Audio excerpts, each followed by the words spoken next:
13వ వచనం.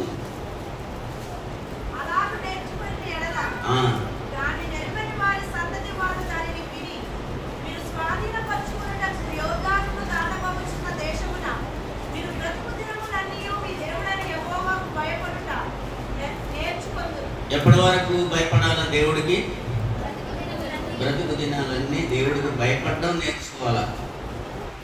క్రికెట్ నేర్చుకోవడం, కంప్యూటర్ నేర్చుకోవడం, విద్యలు నేర్చుకోవడం, రకరకాలే నేర్చుకుంటాం, అన్నీ నేర్చుకుంటాం. నేర్చుకుంది ఏంటంటే దేవుడికి భయపడడం నేర్చుకో. బైబిల్ కాలేజీలో బైబిల్ క్లాసులు నేర్చుకుంటాం, సండే స్కూల్ క్లాసులు నేర్చుకుంటాం, కథలు నేర్చుకుంటాం, అన్నీ నేర్చుకుంటాం. ఇక్కడికి వచ్చి పాటలు నేర్చుకుంటాం, మంచి పాటలు.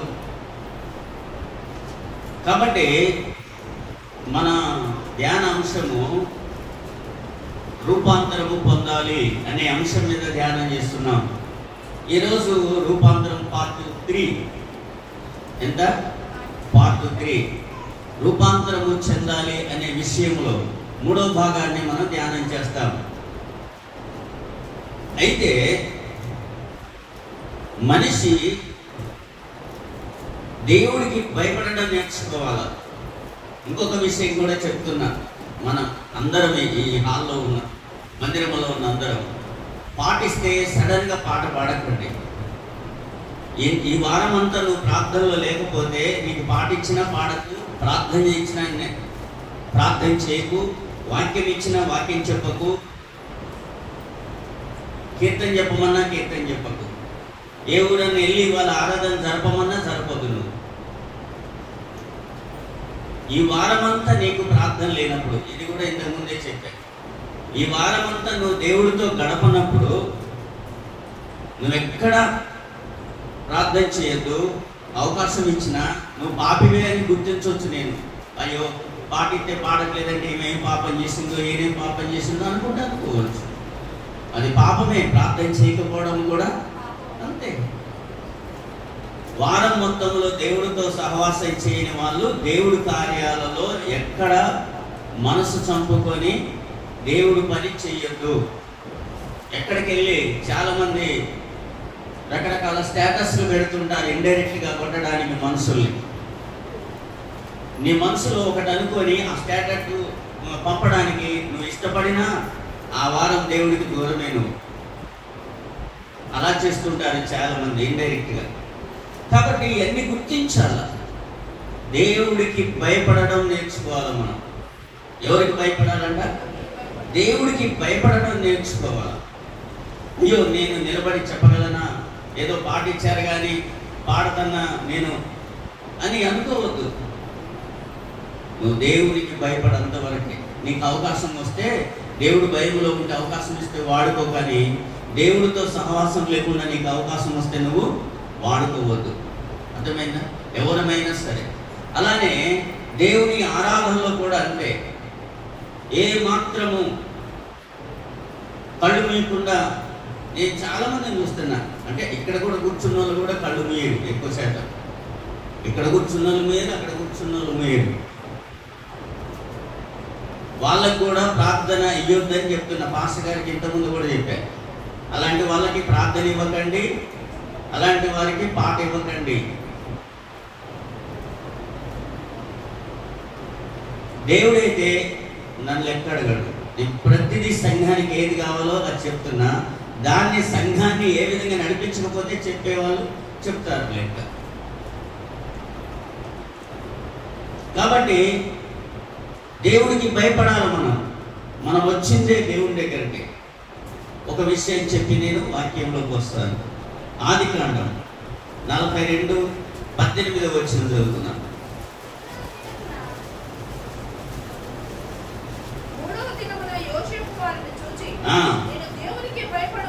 నేను దేవునికి భయపడేవాడను. నేను ఎవరికి భయపడతా? దేవుడికి భయపడతా. నేను కొన్ని విషయాలు ఈరోజు చెప్తాను. చాలా శ్రేష్టమైన విషయాలు. మీరు గమనించగలిగితే మీలో చాలా ఆత్మీయత వస్తుంటుంది. కాబట్టి మీరు ఏ పని చేసినా దేవునికి భయపడి చేయండి. ఏ పని అయినా చేయండి. ఇంకొకటి, మీరు ఏవైనా శుభకార్యాలు చేసినా దైవికంగానే చేయండి, లోకంగానన్నా చేయండి. మేము వస్తాం, కానీ మళ్ళీ మేము వచ్చే మరి వాక్యం వేయడం, ఒక స్థుతి కొరకు పాట వేయడం అలా చేయొద్దు. అందరిలాగా మేము వస్తాం, బంధువులాగా, ఒక దైవజనులాగా వాళ్ళని ఆశీర్వదించడానికి ఏమైనా ఆశీర్వదించి అక్షింతలు వేస్తాం. కానీ మా పాస్ గారు వచ్చారు, పెద్దయ్య గారు, చిన్నయ్య గారులని వచ్చారని వాక్యం చెప్పాలి, మీరు వచ్చి 2 మాటలు చెప్పాలి కదా, అది అని బలవంత పెట్టకూడదు. అది మీకే నష్టం. ఏదైనా ఒకటి చేయండి, నో ప్రాబ్లం. వాళ్ళే మంచిగా హిందూ పెళ్లి చేసుకున్నా, హిందూ కార్యక్రమమైనా, హిందూ అన్నప్రశ్నే, ఏదైనా పర్వాలేదు. మరలా ఒకవేళ దేవుళ్ళు ఉండాలనుకుంటే వాళ్ళు దేవుళ్ళలోకి వస్తారు. కానీ మనం ఒకటే గమనించాలని నేను ఎప్పటి నుండో చెప్తున్నా, దేవునికి భయపడడం నేర్చుకోవాలి మనం. కాబట్టి మనము హడావుడిగా ఊరికి వచ్చి అప్పుడే అయిపోయినాయి ఆ పాటలు, పాట వేయకపోతే అలగడం, ఇంకేదన్నా వేయకపోతే అలగడాలు, అలాంటివి చేస్తే అతడు దేవుడికి భయపడేవాడు కాడు. కాబట్టి దేవుని బిడ్డలారా, ముందు సహవాసంలో మనం ఉండాలి దేవుడితో. ఆ వారమంతా సహవాసంలో ఉంటేనే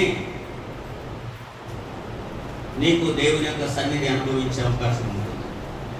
రెండవది ఏంటంటే, దేవుని సన్నిధికి వెళ్ళేటప్పుడు మురిసిపోతూ, ముఖములో చిరునవ్వుతో, సంతోషంతో దేవుని మందిరానికి రావాలి.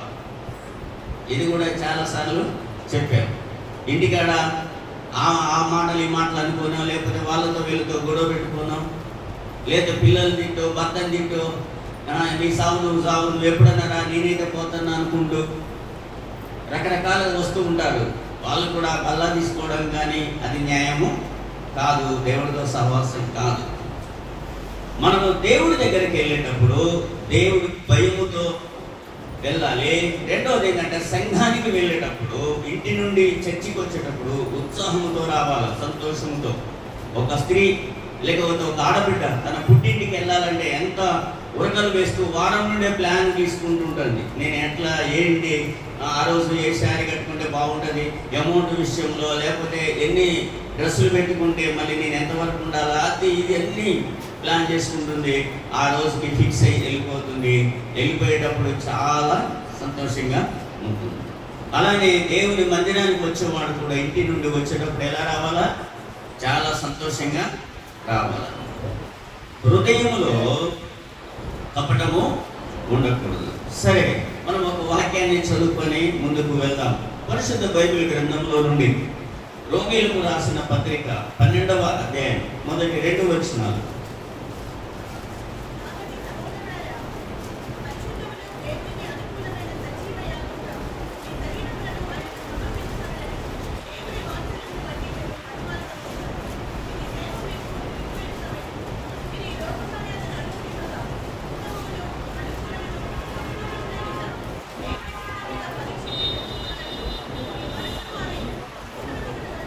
మీ మనస్సు మారి రూపాంతరము పొందుడి.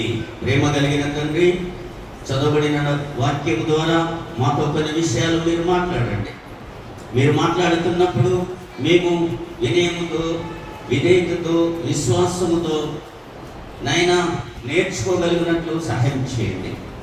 మా అందరి మీద నీ కన్ను దృష్టి ఉంచండి, నీ కృపలో బలపరచండి, నీ పరిశుద్ధాత్మను మా అందరి మీద నింపండి. నైనా ఈ స్థలంలో నుండి నైనా నేను మాట్లాడుచున్నప్పుడు నా జ్ఞానమును, ఆలోచనను మరుగుపరచండి ప్రభు. కేవలము మీ మాటలుగా నీ బిడ్డల హృదయాలలో నాటండి. మహిమ, ఘనత, ప్రభావాలు మీరు ఒకరే పొందండి. యేసు నామమున ప్రార్థన చేస్తున్నాం మా పరమ తండ్రి, ఆమేన్. కూర్చున్నాం. నేను వాక్యము 12ంటికి ముగిస్తాను. ముగించిన తర్వాత ఎవరైనా బయటకు వచ్చిన తర్వాత ఎందుకు పాస్టర్ గారు తక్కువ చెప్పారని కానీ, ఎందుకు పాస్టర్ గారు 12ంటికి ముగించారని మీరు ఎవ్వరు అడగకూడదు. ఎందుకు 9 నుండి 12 వరకనే మనము చూసాము, అవునా కదా? అదే మనము పాటించాలి. అంతేగాని తెలిసి మళ్ళీ నా దగ్గరకు వచ్చి మీరేంటి ఇంత తక్కువ చెప్పారు, మీరేంటి కొద్దిగా చెప్పారు, మళ్ళీ తెలియనట్లుగా మాట్లాడొద్దు. మనం అన్నీ తెలుసు మనకి కదా. దయతో ఇవన్నీ గమనించాలా. అవన్నీ విరుద్ధమైనటువంటి మాటలు. నేను చెప్పేది ఆత్మ సంబంధంగా. ఓకే, చూడండి ఇక్కడ అందుకే రూపాంతరము చెందాలి అనేది ఈ పార్ట్ 3వ భాగంలో దేవుని యొక్క వాక్యం చూడండి. మీ మనస్సు మారి రూపాంతరమును పొందండి. ఏం మారాలట? మనస్సు మారాల. ఏం మారాల చెప్పండి? మనస్సు మారాల. చర్చిలో 3 మనుషులు ఉంటారు. ప్రతి చర్చిలో 3 కేటగిరీల మనుషులు ఉంటారు. ఒకరు ధన్యులు, 2 దీనులు, 3 దరిద్రులు. 3 ఉంటారు చర్చిలో. ఈ ధన్యుడు ఎప్పుడు దేవుడి వాక్యాన్ని ధ్యానిస్తూ దేవుడితో సహవాసం చేస్తూ ఉంటాడు. దీనుడు, ఆ ధన్యుడు అనేవాడు ఆత్మీయంగా వర్ధిల్లుతాడు. దీనుడు ఇహపరమందు భౌతికంగా అన్ని విషయాల్లో తగ్గించుకొని ఉంటాడు, అన్ని విషయాల్లో వర్ధిల్లుతూ ఉంటాడు. ఈ యొక్క ధన్యత దీనత లేనివాడు దరిద్రుడు అవుతాడు. సంఘంలో 3 ఉంటారు. అంటే అటు దైవ సంబంధంగా సహవాసంలో వర్ధిల్లడు, మానవ సంబంధంగా దీనత్వముతో ఉండడు. కాబట్టి 2 విషయాల్లో కూడా దరిద్రుడు. సంఘంలో దరిద్రుడే. అన్ని విషయాల్లో ఆత్మీయతలో దరిద్రమే, అన్ని విషయాల్లో దరిద్రమే. ఈ 3 ఉంటారు. కొంతమంది దేవుడితోటే మేము ఉంటున్నామని అన్నట్టుగా ఉండి దేని విషయంలో తగ్గించుకోరు, దీనత్వం ఉండదు. కాబట్టి వాళ్ళకి భౌతికంగా ఆశీర్వాదం రాదు. కొంతమంది దీనత్వంగా ఉన్నట్టుంటారు, దేవుడితో సహవాసం ఉండరు, వాళ్ళకి దైవికమైనటువంటి అభివృద్ధి రాదు. ఈ 2 ఉన్నవాడే ఏంటట? ఆత్మలో వర్ధిల్లుచున్నట్లుగా అన్ని విషయంలో వర్ధిల్లుతాడు. ఈ 2 లేనివాడు ఏమవుతాడు? దరిద్రుడు అవుతాడు. ఒకసారి ఆలోచించాలి. కాబట్టి మనము దేవుని యొక్క సన్నిధిలో 3 విషయాలు ఉన్నాయి. అది 3వ విషయము మనకు అది దూరం అవును కాక. ఏంటది? దరిద్రం. మనము మన పిల్లలు కానీ భర్తని కానీ భార్యని కానీ కూడా మనం అనవద్దు ఇదేం దరిద్రము దరిద్రము అనే మాట కూడా రానియకూడదు. కాబట్టి బైబిల్ చక్కటి విషయాలు మనకు నేర్పుతుంది. దేవుని సన్నిధిలో ఏంటంటే దేవుణ్ణి కలిగి దేవుడితో సహవాసం చేసేటప్పుడు దేవుడు జ్ఞానం ఇస్తూ ఉంటాడు. కాబట్టి ఆత్మీయంగా మనము ధన్యులమవుతాం. ధన్యతల విషయము మనకు తెలుసు. ఎవడు దీనుడై ఆయన మాట విని వణుకుతాడో మనుషులలో కానీ దేవుళ్ళలో కానీ తగ్గించుకొని ఉంటాడు, అతడు భౌతికంగా ఆత్మీయంగా వర్ధిల్లుతాడు. కాబట్టి దరిద్రం అనేది సంఘములో ఉండదు, ఇంకా ఇంట్లో ఉండదు, సంఘములో ఉండదు. కాబట్టి నా పేదరికముల గురించి 10 సార్లు మీకు చెప్పితే నేను దరిద్రుని.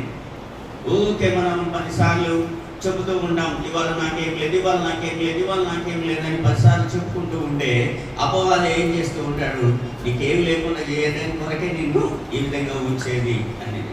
అందుకే ఆత్మీయంగా వాళ్ళు చాలామంది అనుకుంటున్నారు, నేను కష్టాల్లో ఉన్నా, దేవుడు ప్రార్థన చేస్తే ప్రార్థన ఆలకిస్తాడని, ప్రార్థన ఆలకించువాడా సర్వశరీరుల దగ్గరకు వస్తాడని, మీరు ప్రార్థన చేయనప్పుడు వేటిని అడుగుతారో అవి దేవుడు ఇస్తాడని మనం ఎన్నో మాటలను ఎత్తిపట్టి ప్రార్థన చేస్తాం. అప్పుడు దేవుడు ఏమన్నావు అంటాడు, ఇట్లా మూసుకొని. మీ అందరికీ ఆ విషయం చెప్పాడు. చెవులు మూసుకుంటాడు, మేఘమంట వస్తుంది, పైకప్పు దాటుతుంది, ఇవన్నీ చెప్పాడు. ఎందుకు దేవుడు అని అంటే నీలో ఆత్మీయమైనటువంటి యొక్క ధన్యత లేదు, భౌతికమైనటువంటి దీనత్వము లేదు. ఈ 2 లేని వాడి ప్రార్థన దేవుడి దగ్గరికి చేరనే చేరదు. దేవుడికి ఇస్తుంటారు. ఎంతమందికి అర్థమవుతుంది? కాబట్టి వాళ్ళ మనస్సు మారి రూపాంతరము చెందితే ఏం మారాలా? మనస్సు మారి. బట్టలు మార్చడం కాదు, రంగులు మార్చడం కాదు, ఇంకా రకరకాల వస్తువులు మార్చడం కాదు. మార్చాల్సింది ఏంటంట? మనస్సు మారాలా. ఆ మనస్సును మారినప్పుడే మనం ఒక రూపాంతరములో ఉన్నట్టుగా ఉండాలి. అంచె దినాల్లో ఉన్నాం, సూర్య దినాల్లో ఉన్నాం. కాబట్టి మనము మన జీవితంలో ఏం చేయాలి? మన మనస్సును ఎలా మార్చుకోవాలి? కొంతమంది చాలాసార్లు నేను బాగున్నాను అనుకుంటారు, అపవాది అలా ప్రేరేపిస్తుంటాడు.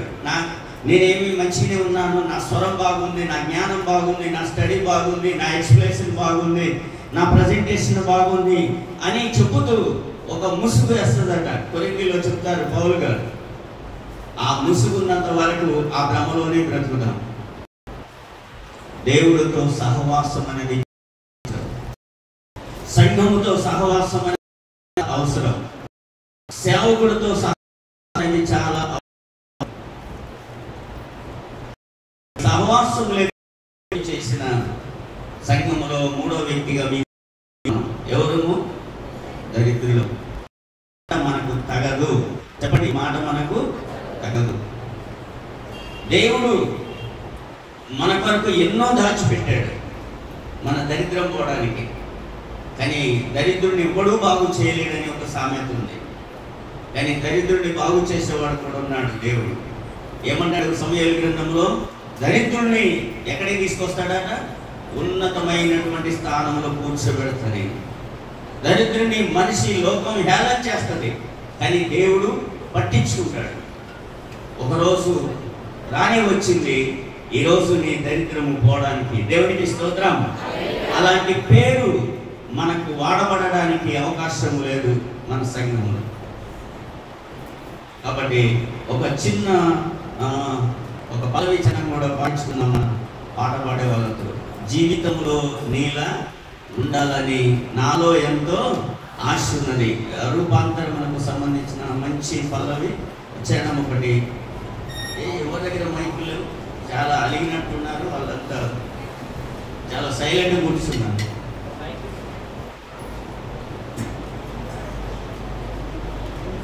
సరే, ఓకే. హరీష్ ఎవరికి రాదండి.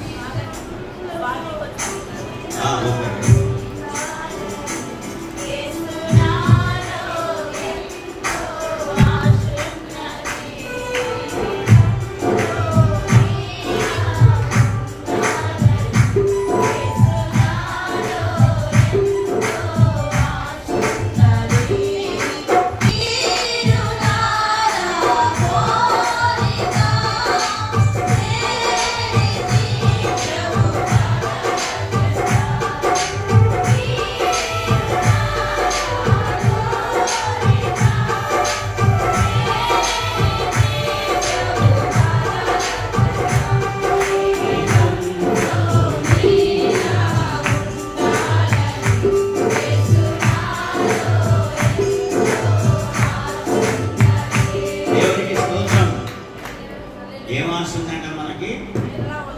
జీవితంలో అసలు జీవితం అంటూ ఉంటే ఎవరిలాగా ఉండాలని ఆశ ఉందంట?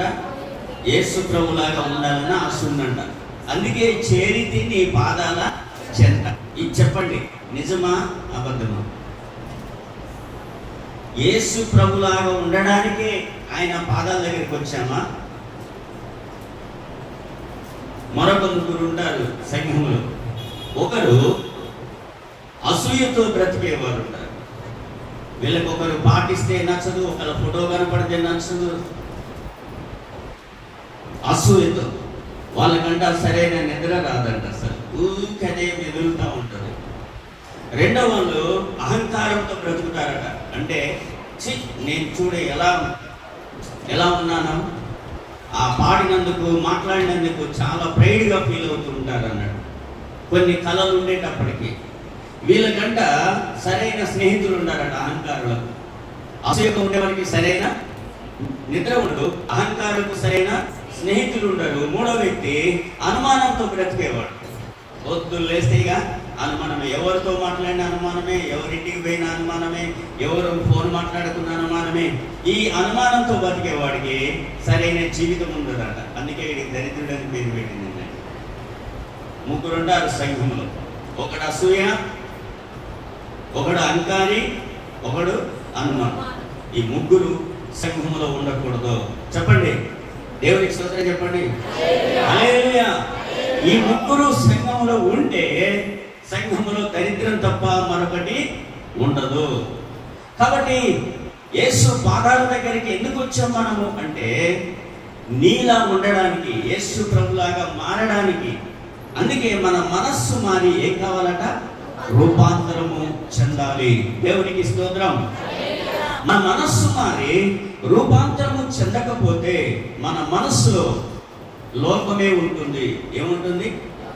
ఈ వాక్యం వింటున్న ప్రియ దేవుని బిడ్డలాగా, మనం వచ్చిందే మన మనసును మార్చుకోవడానికి. ఖాళీగా ఉంది కదా, ఈ వారం ఏం పెళ్ళిళ్ళు లేవు, ఏం ఫంక్షన్లు లేవు, బల్లారాధనకు వచ్చా అనే ఆనందంతో ఉంటే మనసు మారదు. లేకపోతే ఇవాళ మంచి వాక్యం వింటే మనసు మారదు.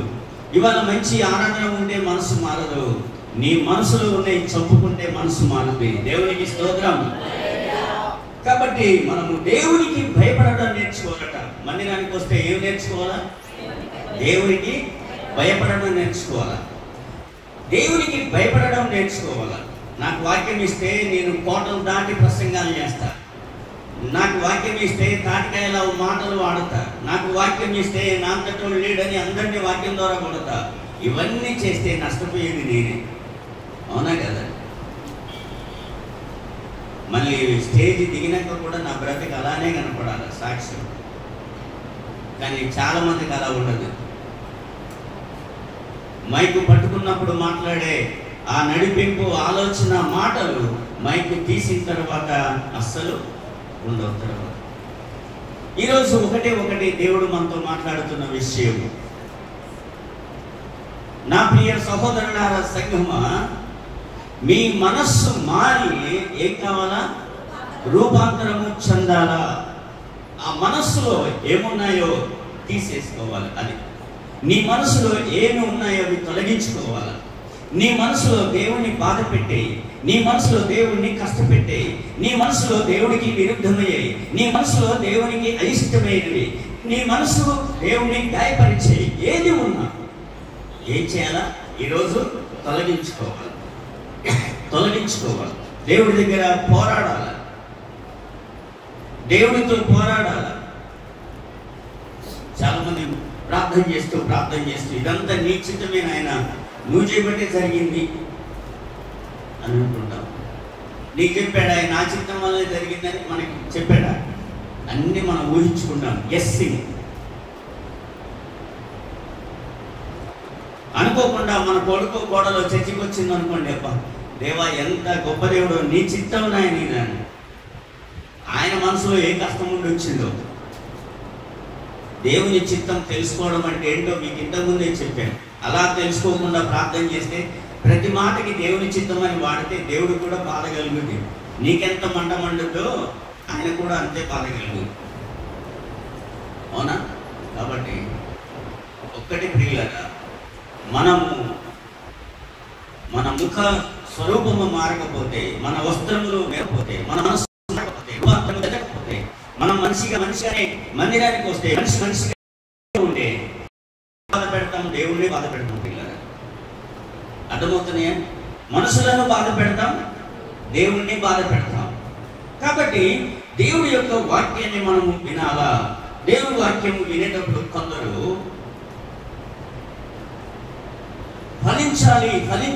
ఫలించాలని ఒక తపనతో వస్తుంటారు. కొందరు సంఘములో ఎప్పటికీ కూడా వాళ్ళు ఫలించరు, పరీక్షిస్తారట. వాళ్ళు ఏం చేస్తారు? పరీక్షిస్తారు. ఈ పరీక్షించే వాళ్ళు ఎప్పటికీ ఫలించరు. దైవికంగా ఫలితం కనపడదు, భౌతికంగా ఫలితం కనపడదు. పరీక్షించడానికి వస్తూ ఉంటారు. ప్రతి విషయంలో పరీక్షేనండి వాళ్ళు. మనిషిని పరీక్షిస్తారు, అన్నాన్ని పరీక్షిస్తారు, మాటల్ని పరీక్షిస్తారు, వాక్యాన్ని పరీక్షిస్తారు. అన్ని పరీక్షలే. కాబట్టి దేవుడు వాళ్ళకు కూడా పరీక్షలు ఎమ్మడ పెడుతూ ఉంటాడు. దైవం గమనించాలి. సంఘం అంటే ఏదో వచ్చిపోయే మనము కూర్చొని చూసే సర్కస్ కాదు, ఎగ్జిబిషన్ కాదు, లేకపోతే సంత కాదు, లేకపోతే మరొక స్థలము కాదు. ఇది మన మనస్సును మార్చే స్థలం. దేవునికి స్తోత్రం. ఇది మన మనసులను మార్చే స్థలం, మనలో రూపాంతరమును కల్పించే స్థలం. తెలియని నీకు, అజ్ఞాని అయినా సరే, అనామకుడు అయినా సరే, అధముడు అయినా సరే, పామరుడు అయినా సరే, నీ మనసులో దేవుడు వాక్యము తాకుతూ నిన్ను మార్చగలిగినటువంటి స్థలం ఇది. కాబట్టి మారాల, ఎప్పటికప్పుడు ఉద్యమం రావాలా.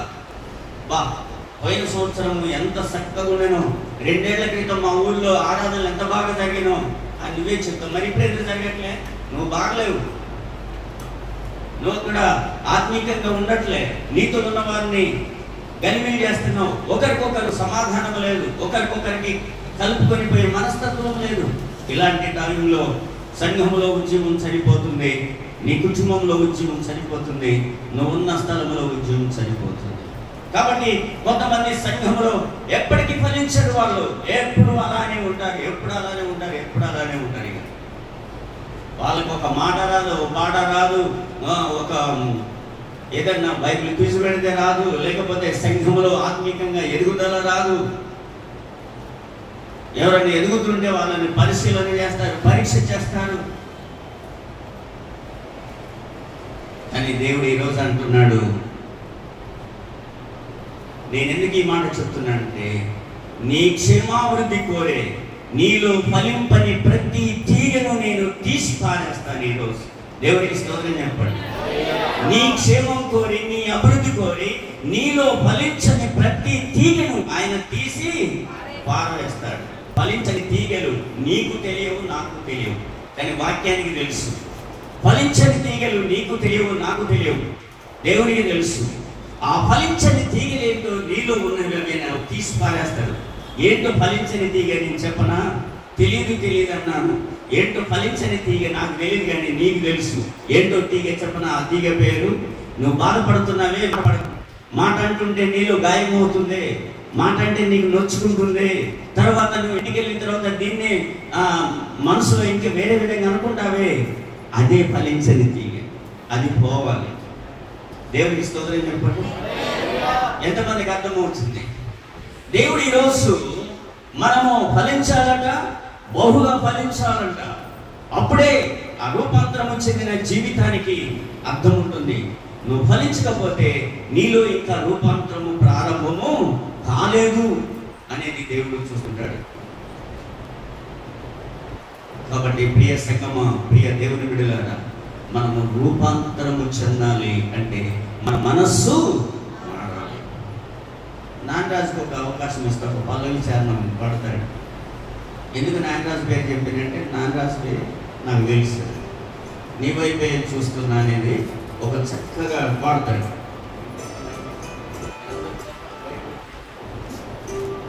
నీ వైపే చూస్తున్నా, నిన్ను చూడాలని, నీ జ్ఞానం చేస్తున్నా,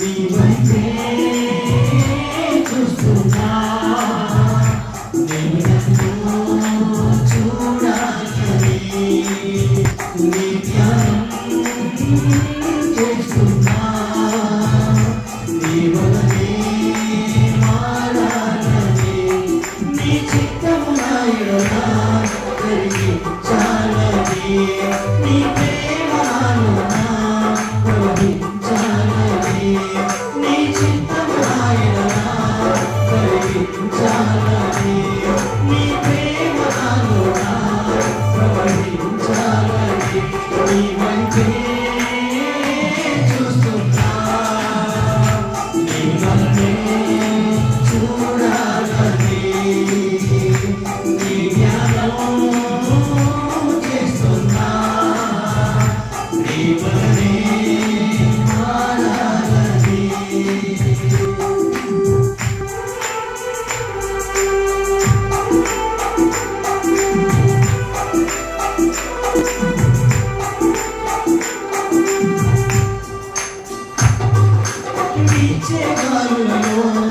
నీ మాటలు విన్నానే, కురిసే కన్నులలో నీ ప్రేమను పొందానే,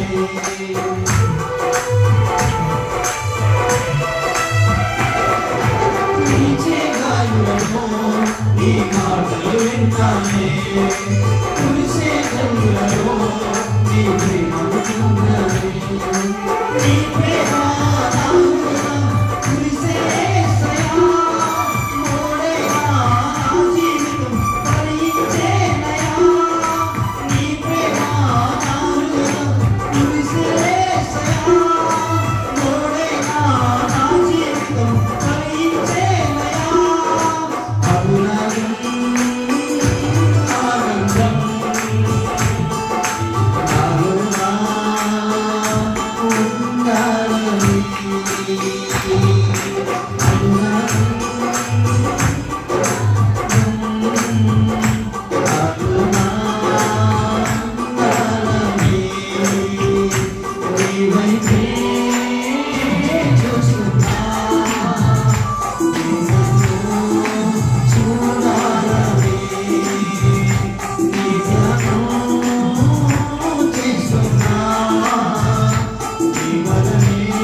ఆయనలాగా మారాలని, నాలాగా మారాలని కాదు. కొంతమంది గొంతులు అలా మారుస్తారు.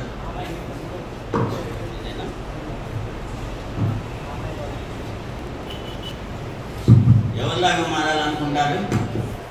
నేను ఒక పాట రాసి ఒక పాట పాడాను అనుకోండి, ఆ పాట ఆయనలాగానే పాడాలా అని ట్రై చేస్తారు. నీకు ఇచ్చిన తల అంతంతా పోతుంది. అది నా బాధ. కొంతమంది అట్లా ఇమిటేట్ అంటారా, దాన్ని అలా చేస్తూ ఉంటారు. ఆయనలాగా పాడాలి. ఆయన రాసినప్పుడు ఆయనకు ఆ స్వరం ఇచ్చాడు దేవుడు, అలా పాడాడు. ఆ పాటని సేమ్ అలానే దించాలని నేను వణికించాలా, నేను ఇంకొంచెం దానికి కొన్ని కొమ్ములు కలిగి కొంచెం జీవం ఎక్కువ చేసుకుంటా. ఆయనలాగా మారాలి మనం అందరము కూడా. పౌలు గారు అంటారు, మీరు కూడా ఏంటి ఆయనను పోలి, ఆయనను పోలే అంతే. కాబట్టి మనలో ఒక రూపము మారాలా. ఆ మాటలు వినడానికి మనం ఇక్కడ కూర్చున్నాం. కాబట్టి ఎందుకు ఇన్ని మాటలు చెప్పాల్సి వస్తుందంటే మన మనసులు మార్చబడాలని. మన మనసులలో ఉన్న కల్మషము, మన మనసులలో ఉన్నటువంటి పగ, మన మనసులో ఉన్నటువంటి దేశము, అసూయ, గర్వము పోవాలి అనేది దేవుడి ఉద్దేశం. అప్పుడు నీవు ఫలిస్తావంట. అప్పుడు నువ్వు ఫలిస్తావు. కాబట్టి మనము దేవుని సన్నిధిలో మౌనంగా ఉండాలా. కొంతమంది ఏమి తెలియనట్టే నాణ్యాలు ఉండి అన్ని కనిపెట్టిన తర్వాత అంటుంటారు. మౌనము మనసును శుద్ధి చేస్తుంది. దేవునికి స్తోత్రం. మన మనసులో ఏముండదు? అసూయ ఉండదు, అనుమానం ఉండదు, అహంకారం, గర్వము ఉండదు. అందుకే కదా ఈరోజు క్రైస్తవ్యంలో మనమందరము దైవికంగా దరిద్రులము, భ్రష్టులము అవడానికి కారణం ఏంటంటే అన్నీ అలా ఉండిపోతాయి. అసలైంది ఒకటి మనలో ఉండదు. అన్నీ అలా ఉంటాయి. అన్నీ నాకు తెలుసు అనేది. 4 మాటలు గుర్తుపెట్టుకుంటే తెలుసు అనుకుంటాం, 4 మాటలు చెప్పగలిగితే తెలుసు అనుకుంటాం. ఈరోజు దేవుడు మరణ మనతో మాట్లాడుతున్నాడు, నొక్కి చెప్తున్నాడు, మీ మనస్సు మారి రూపాంతరము చెందండి. ఎందుకంటే మనం మౌనంగా ఉండాలి దేవుని దగ్గర. రెండవది, మౌనంగా ఉన్నప్పుడు దేవుడి యొక్క ధ్యానంలో నుండి ఆ ధ్యానము మన బుద్ధిని శుద్ధి చేస్తుంది.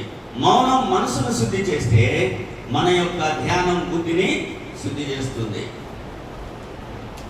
నీ బుద్ధులలో శుద్ధి కలుగుతుంది.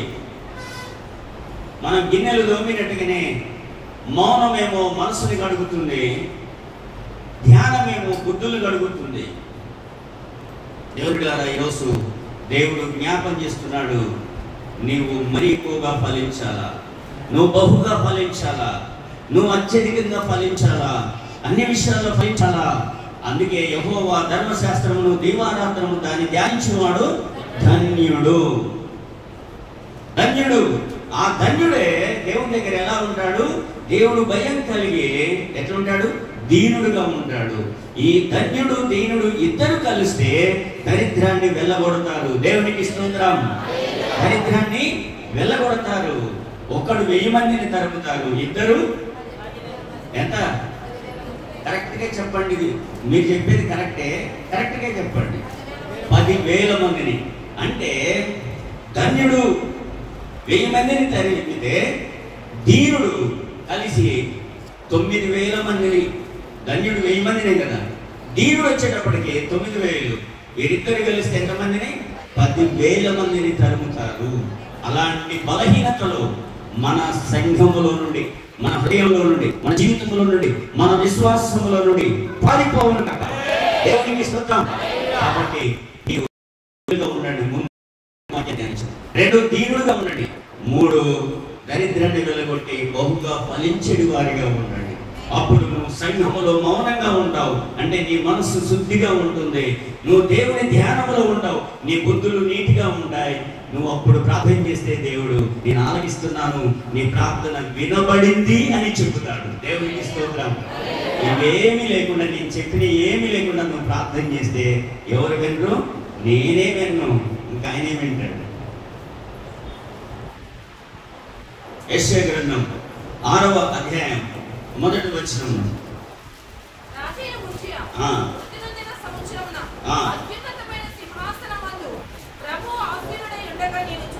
ఏంటట?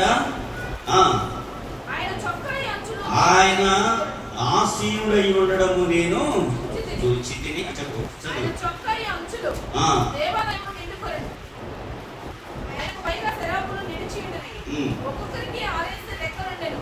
ప్రతివాడు 2 రెక్కలతో తన ముఖమును, 2తో తన కాళ్ళను కప్పుకొనుచు, 2తో ఎగురుచుండెను.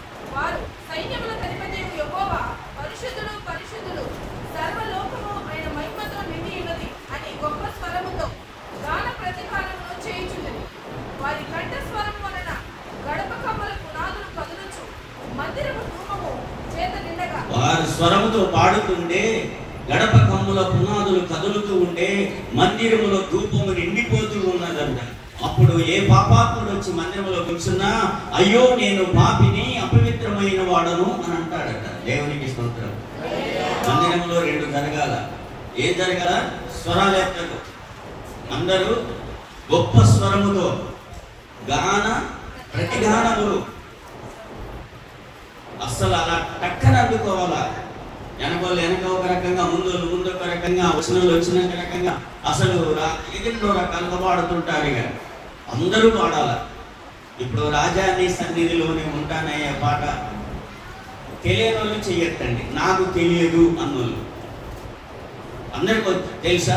మరి అందరూ పాడారా? మీరు చెప్పండి. ఇప్పుడు పాడని వాళ్ళు చేయొద్దండి. ఆరాధనలో ఆ పాట పాడని వాళ్ళు ఏంటంటే మీకు ఏం అర్థం కదా? ఆరాధనలో రాజా నీ సన్నిధిలోనే ఉంటానయ్యా అని కళ్ళు మూసుకొని ఆరాధనలో పాట పాడని వాళ్ళు చేయొద్దండి. నిజంగా పాడకపోతే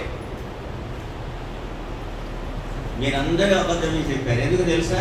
ఆరాధనలో మీరు పాడలే, పాట వచ్చేమో కానీ ఆరాధనలో లేదని కాలే, ఆరాధన లేఖించలే, వ్యక్తిగతంగా ఉట్టిగా గునుక్కున్నాం అంతే. క్లారిటీగా అడిగేది. మందిరంలో ధూమము నిండి ఉన్నప్పుడంట ఆయనకు తెలిసిందంట, నేను పాపము చేస్తున్నా, నా పెదాలు పాపమే, నా నాలుక పాపమే, నా ఆలోచన పాపమే, బుద్ధులు పాపమే. అందుకే దేవుడు, ఎందుకంటే ఆయనతో ఒక స్నేహితుడు ఉన్నాడు, ఆయన పేరు ఉజ్జియా. రాజు అయినటువంటి ఉజ్జియా మృతి పొందినటువంటి సంవత్సరంలో దేవుడంట నిన్ను వేరు చేయడానికి ఉద్దేశం ఏంటో తెలుసా? నీలో నుండి పనికిరాని తీగను తీసివేయడానికి ఉద్దేశం ఏంటో తెలుసా? ఉన్న నీవైనా బాగుపడాలి అని. దేవునికి స్తోత్రం. అందుకే దేవుడు నిన్ను బహుగా ఫలించాలని కోరుకుంటూ ఉన్నాడు.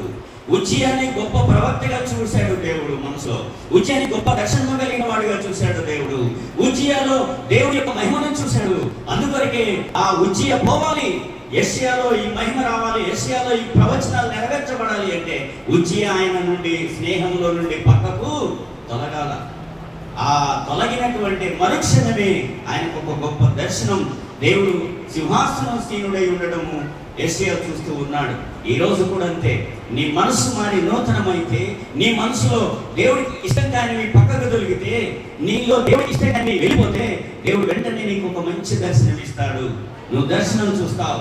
దేవుడిని చూడాలనుకున్న కోరిక తీరుతుంది. దేవుడితో మాట్లాడాలనుకున్న కోరిక తీరుతుంది.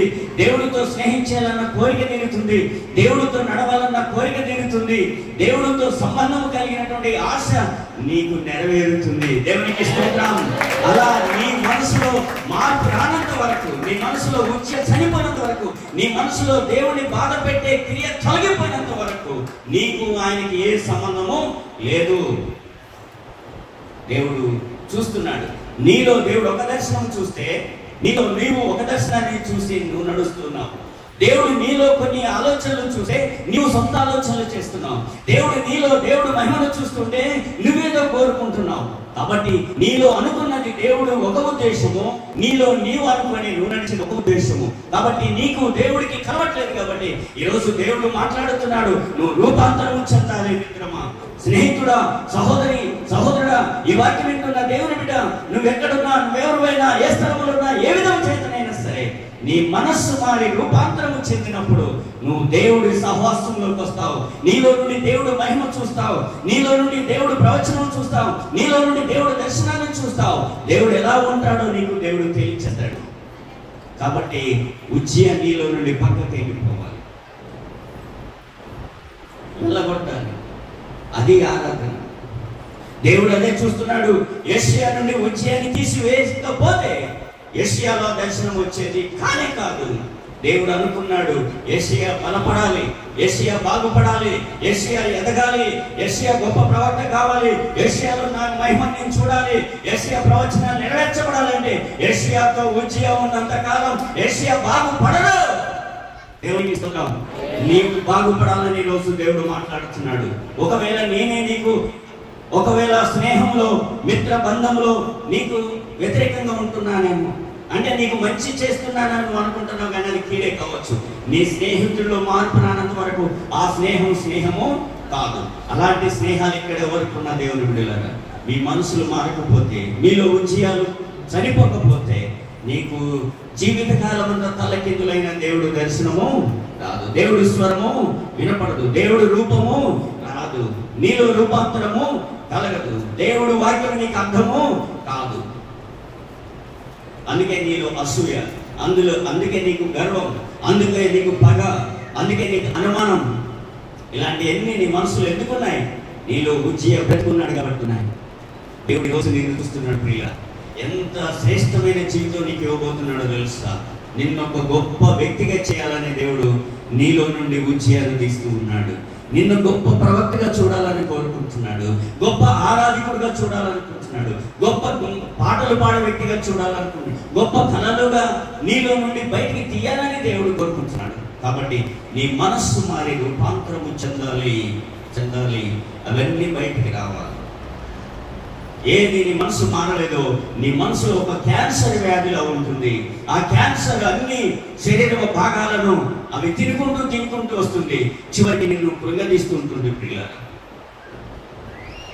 కొంతమంది భౌతికంగా వర్ధిల్లుతూ ఏమీ లేకుండా ధనవంతుల్లాగా లాజర్ని హేళన చేస్తూ అంత భక్తి పడితే అలాగే ఎందుకు ఎదగవద్దు అనుకున్నాడు. కానీ ఎంత భక్తి ఈ లోక విడిచిపోయి తెలిసింది అతనికి. నాకు నీకెంత తేడా ఉందో. ప్రతి దాన్ని ఇంకొకళ్ళ మీద నెడతాం, మనం అబద్ధాన్ని ఇంకొకళ్ళ మీద నెడతాం, తప్పులు ఇంకొకళ్ళ మీద నెడతాం, రకరకాల ఇలా చేస్తూ ఉంటాం. పిల్లలు ఇదంతా మారడమే రూపాంతరము, కాబట్టి సంఘములో హానికరులు ఉంటారట, క్యాన్సర్ వ్యాధిగ్రస్తులు ఉంటారట, కుష్టు వ్యాధులు ఉంటారట. 3 కోణాల మనుషులు ఉంటారు. ముగ్గురు, ఇందాక ముగ్గురు చెప్పారు, రెండోసారి ముగ్గురు చెప్పారు, ఇప్పుడు ఒక ముగ్గురు. వీళ్ళు ప్రాకుడు వ్యాధి లాంటి వరట. క్యాన్సర్ అంటే వాళ్ళు మారనివ్వరట. రెండవది హానికరమైనటువంటి వాళ్ళు మనటే ఉన్నట్టుంటారు, పాస్ గారికి కొమ్ము కాసినట్టుంటారు, బయట ఉండి అన్ని రెచ్చగొట్టి మాట్లాడుతుంటారు. అప్పుడు పాస్ గారికి చెడు పేరు, ఏదిగా వాడు మీతో దిగుతున్నాడు అంటాడు. అంటే మనకు అన్నింటిలో సహకరించినంత మాత్రాన మంచోడైంది కాదు, కానీ హానికరులు ఉంటారట. ఇంకొకరు కుష్టులు, వాళ్ళకి ఎంత గిచ్చినా అక్కడ నొప్పి రాదు, ఏ మాట తగిన వాళ్ళకు ఒక భయము రాదు, భక్తి రాదు. ఇలా ఉంటారు మనుషులు సంఘంలో. కాబట్టి ఈ ముగ్గురు మనసులు మన సంఘంలో ఉండకూడదు. దేవునికి స్తోత్రం. ఏ సంఘాల్లో ఉండొద్దు, మన సంఘంలో ఉండదు. అది దైవ చిత్తము కాదు. దేవుడు కోరుకుంటున్నాడు నిన్ను నన్ను, మీ మనస్సులు మారి ఏం కావాలా? రూపాంతరము చెందాలా. నటించేటటువంటి జీవితాలు మానుకోవాలా. అలాంటప్పుడు ఏదో సర్కస్లో కలిస్తే అయిపోయాయి, సంఘంలో ఎందుకు నటించేవారు? కాబట్టి మనం మనసులను మార్చుకోవాలని దేవుడు జ్ఞాపం చేస్తూ ఉన్నాడు. చూద్దాం, ఒక మాట చెప్పేసి నేను ముగిస్తా. కొలసీలకు రాసిన పత్రిక 3వ అధ్యాయం 1వ వచనం ప్రార్థన చేసుకున్నా.